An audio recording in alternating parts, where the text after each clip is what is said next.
కమ్మ సామాజిక వర్గం స్పెషల్గా 2 రోజుల ముందు నారాయణ స్వామి అని ఒక ఎస్ఐని అదే కారంపూడికి సంబంధించి గతంలో ఎస్ఐగా పనిచేసి సస్పెండ్ అయిన వ్యక్తిని మళ్ళీ ఇప్పుడు ఎలక్షన్ డ్యూటీ ఇచ్చి సిఐగా ప్రమోషన్లో ఉన్న వ్యక్తిని తీసుకొచ్చి అక్కడ సిఐగా వేసేసి ఆయన పోలీస్ డిపార్ట్మెంట్కి సంబంధించి ఎస్పీ గారు వీళ్ళందరూ కూడా కుమ్మక్కయ్యి కావాలని ప్రీ ప్లాన్డ్గా ఈ 4 గ్రామాలకు సంబంధించి వాళ్ళ సామాజిక వర్గం ఎక్కువ ఉంది కాబట్టి మిగతా వాళ్ళని కొట్టి దౌర్జన్యంగా బయటికి పంపించి రిగ్గింగ్ చేసే కార్యక్రమం చేశారు. ఎక్కడ గొడవ చేసిన వాళ్ళే తప్పితే మిగతా గ్రామాల్లో ఎక్కడా కూడా ఎలక్షన్ జరుగుతూ ఉంది. ఇది గమనించమని కోరుతూ ఉన్నాను. ఇక్కడ మేము ప్రేరేపించి మేము చేసింది కాదు.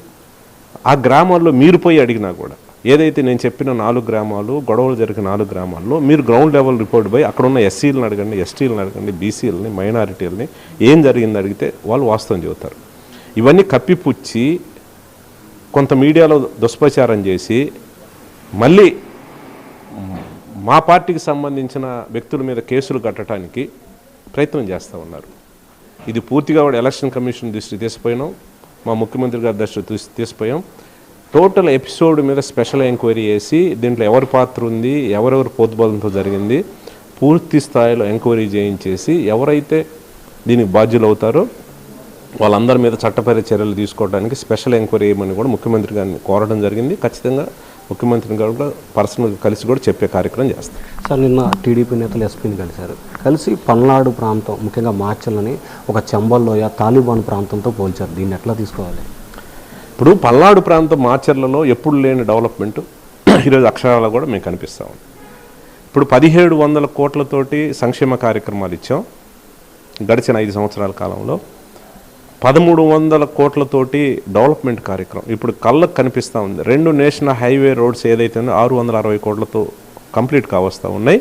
ఇక్కడ హాస్పిటల్ సంబంధించి కానీ స్కూల్కి సంబంధించి కానీ ఖచ్చితంగా డెవలప్ చేసాం. ఇది కాకుండా మాచర్ల నియోజకవర్గంలో ఎప్పటి నుంచో చూస్తున్న వరకపుడిచల ప్రాజెక్టుకు సంబంధించి ఈరోజు 1,24,000 ఎకరాలకు నీళ్ళు అందించే ప్రాజెక్టుకి పూర్తి స్థాయిలో అనుమతులు తీసుకొచ్చాం.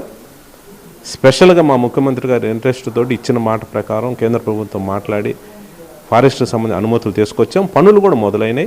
అఫీషియల్గా మే 15వ తారీఖున జగన్మోహన్ రెడ్డి శంకుస్థాపన చేసి ఇమీడియట్గా ఒక 4 రోజులు వ్యవధి తీసుకున్న తర్వాత మిషనరీ పెట్టి కాంట్రాక్ట్ అప్పించి పనులు జరుగుతూ ఉన్నాయి. అంటే ఈ డెవలప్మెంట్స్ అన్నీ కూడా చూసి ఓర్వలేక ఖచ్చితంగా మనం చేసేది ఏమి లేదుక మనం ఓడిపోతాం అంతోటి ఈ అలజడులు జరగడం జరిగింది.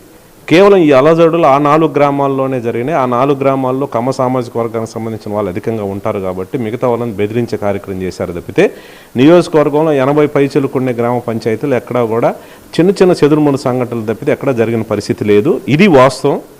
మీ మీడియా మిత్రులు కూడా గ్రౌండ్ లెవెల్లో ఏదైతే నేను చెప్పిన గొడవలు జరిగిన 4 గ్రామాలు ఏవైతే ఉన్నాయో ఖచ్చితంగా దానికి సంబంధించిన ఆ 4 గ్రామాల్లో కింద స్థాయిలో ఎంక్వైరీ చేయాలని కోరుతూ ఉన్నాను. ఒకటి ఇక్కడ ఎంత కొల్లీడైనారనంటే ఎంపీ కొల్లీడయ్యాడు, ఎంపీతో ఒక సిఐని పెట్టారు స్పెషల్గా, ఎస్పీ కొల్లీడయ్యాడు, కలెక్టర్ కొల్లీడయ్యాడు. కలెక్టర్ కూడా తుమ్మూరుగూడ విలేజ్లో 5 పోలింగ్ స్టేషన్స్ ఉంటే 5 పోలింగ్ స్టేషన్స్కి తెలుగుదేశం సంబంధించిన వాళ్ళే మాకు మిగతా ఎస్సీ ఎస్టీ బీసీ నుంచి ఓట్లు వేయట్లేదు అని చెప్పి అక్కడున్న ఈవీఎం మిషన్స్ అయితే మొత్తం పగలగొడితే మేము రీపోల్ అడిగాం నెక్స్ట్ డే ఇవ్వండి అని.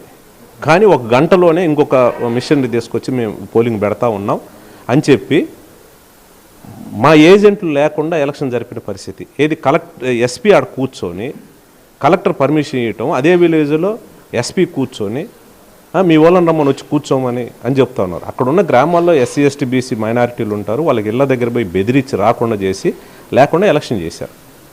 కానీ నేను వెళ్తానంటే ఎస్పీ నువ్వు రావడానికి లేదు, నువ్వు వద్దని చెప్పి ఎస్పీని డైరెక్ట్గా నాకు చెప్పిన పరిస్థితి అని. అంటే దాన్ని బట్టి ఏమర్థం అవుతుంది? ఈ రకంగా పోలీసు వ్యవస్థ ఎంపీతో కొల్లుడే వీళ్ళందరూ కలిసి వన్ సైడ్గా చేయాలి, ఏదో రకంగా గెలవాలి, ఇక్కడ దౌర్జన్యం చేసి గెలవాలనే ఆలోచనతో ఈ 2 రోజుల నుంచి కూడా జరిగిన సంఘటనలు కనిపిస్తూ ఉన్నాయి. నేను ప్రజలందరినీ కూడా కోరుతూ ఉన్నాను, ఏది ఏమైనా మనం గెలవబోతూ ఉన్నాం. జగన్మోహన్ రెడ్డి సంక్షేమ కార్యక్రమాల ద్వారా మనం బ్రహ్మాండంగా గెలవబోతూ ఉన్నాం. ఎవరు సమన్వయం కోల్పోవద్దు, అల్లర్లు ఎవరు చేసే కార్యక్రమం చేయొద్దని దయచేసి కూడా నేను అందరినీ కోరుతూ ఉన్నాను. మా తెలుగుదేశం పార్టీ ఈ తెలుగుదేశానికి సంబంధించిన నాయకులు రెచ్చగొట్టే కార్యక్రమం చేస్తూ ఉన్నారు. ఇవి కాకుండా మా పార్టీకి సంబంధించిన నాయకుల మీద కేసులు పెట్టడానికి కూడా ఒక ప్రయత్నం చేస్తూ ఉన్నారు. అదే పని మీద పోలీస్ డిపార్ట్మెంటు ఎంపీతో కలిసి ఉన్నారు. ఖచ్చితంగా జూన్ 4వ తారీఖు జరిగే ఏదైతే ఈ కౌంటింగ్ ఉందో ఖచ్చితంగా వైఎస్ఆర్ పార్టీ గెలవబోతూ ఉంది. నేను ముఖ్యమంత్రి గారికి ఇప్పుడే చెప్పడం జరిగింది. స్పెషల్ ఎంక్వైరీ చేసి ఎలక్షన్ కానించి ఇప్పటిదాకా స్పెషల్ ఎంక్వైరీ చేసి ఎవరు బాధ్యులు, ఎవరెవరు ఉన్నారు దీని వెనక, ఎవరు ప్రోద్బలంతో జరిగింది టోటల్ ఎంక్వైరీ చేసి చట్టపరంగా చర్యలు తీసుకునే కార్యక్రమం ఖచ్చితంగా చేస్తాం. దీంట్లో అధికారులు ఎంత పెద్ద అధికారులు ఉన్నా, నాయకులు ఉన్నా కూడా ఎవరిని వదిలిపెట్టే ప్రశ్న. రెంటాలతో పాటు మరికొన్ని గ్రామాల్లో వైసీపీ లీకింగ్ చేసిందని చెప్పి వాళ్ళు ఈసీకి ఫిర్యాదు చేశారు. సో దీన్ని ఎట్లా తీసుకుంటారు? రెంటాలలో మార్నింగ్ చిన్న సంఘటన జరిగింది. అక్కడ ఒక సిఐ ఉన్నాడు, ఒక ఎడిషనల్ ఎస్పీ స్పెషల్గా పెట్టారు, ఎలక్షన్ జరిగింది. కానీ అక్కడ ఫోర్స్ కూడా బ్రహ్మాండంగా పెట్టి చేశారు. కానీ నేను చెప్పే 4 గ్రామాల్లో దరిదాపుగా 7,000 ఓటింగ్ ఉండే ఒప్పిచెర్ల గ్రామంలో 2 కానిస్టేబుల్ పెట్టారు. 4,000 ఉండే చింతపల్లి గ్రామంలో 1 కానిస్టేబుల్ హోంగార్డ్ని పెట్టారు. అనంటే అసలు సెక్యూరిటీ లేకుండా ఫ్రీ చేసి ముందస్తు ప్లాన్ ప్రకారం వీళ్ళందరూ కొల్యూడే చేశారు. ఈ 4 గ్రామాల్లోనే ఎంటైర్ కాన్స్టిట్యున్సీలు ఎక్కడా గొడవలు లేవు. జరిగిన సంఘటన ఈ 4 గ్రామాల్లో, ఈ 4 గ్రామాల్లోనే గొడవలు చేశారు. ఫర్దర్గా గొడవలు బయటకు వచ్చి చేసేది కూడా ఈ 4 గ్రామాల వల్లే చేస్తూ ఉంటారు. మీకు ఇబ్బంది లేకపోతే ఎంపీ చాలా బాగుండేవాళ్ళు గత 5 సంవత్సరాలు మీతో 7 ఎమ్మెల్యేలతో కంటే మీతో చాలా బాగున్నారు. కానీ ఎందుకు ఈ గ్యాప్ వచ్చింది? గ్యాప్ ఏం రాలే. అంటే ఇప్పుడు నేను చేసిన తప్పు ఏందనంటే పార్టీలో ఒక నాయకుడు ఉండ, ఎంపీ ఉండ, ఎమ్మెల్యేలు ఉండ, నేను పార్టీ కోసమే లాయల్గా ఉంటాను. పార్టీ కోసమే ఎవరైనా చిన్న చిన్న గ్యాప్ వచ్చినా కూడా నేను సర్దుబాటు చేసే కార్యక్రమం చేస్తాను. ఇప్పుడు నాకు వచ్చింది నేను నమ్మిన కాబట్టే, నేను లాయల్గా ఉన్నాను కాబట్టే, ఎంపీతో బాగున్నాను కాబట్టే నాకు ఈ శాస్తి జరిగింది. కావాలని ప్రీ ప్లాన్డ్గా చేశారు. అంటే అది రాజకీయంలో ఇలాంటివి కూడా ఇంతవరకు చేస్తారా, బయట నుంచి చేస్తారు కానీ ఇంత దగ్గరగా చేస్తారనేది మొదటిసారి నేను తెలుసుకున్నాను. నాకు అర్థమవుతుంది. అంటే ఒక సామాజిక వర్గానికి సంబంధించి అందరూ కూడా మూకుమ్మడిగా నన్ను ఏదో నిలువరించాలి,